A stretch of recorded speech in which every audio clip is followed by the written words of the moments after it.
Hello बच्चों, let's see the question. The radius of the young modulus of two uniform wire A and B are in the ratio of 2:1 and 1:2 respectively.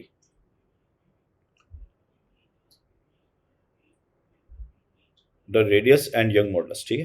Both the wires are subjected to same longitudinal force. Load same लगाया. If increase in the length is for A is 1%, then percentage increase in the length B is. So y1 upon y2 is equal to F1 L1 over F2 L2 A1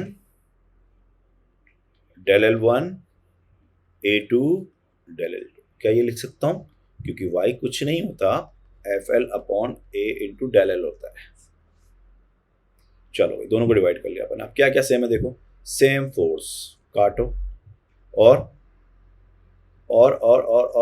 length same है क्या?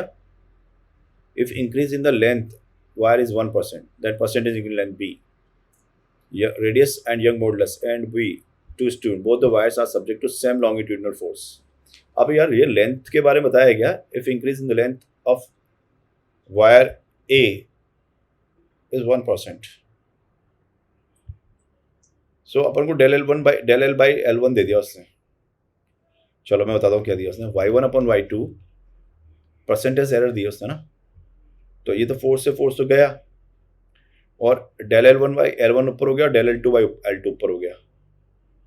तो del L2 by L2 हो गया आपका del L by L in B over,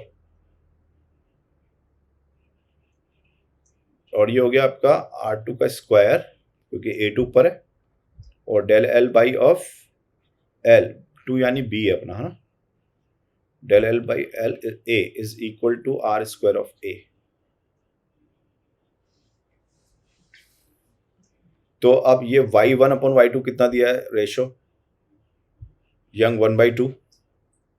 so 1/2 del L by L B निकालना है, और del L by L A दिया अपन को. R B upon R A का रेशो क्या है? R A upon R B है 2:1, तो ये हो गया 1/4 into del L by L B निकालना है अपन को, और ये दिया है 1%. परसेंटेज में रखते हैं.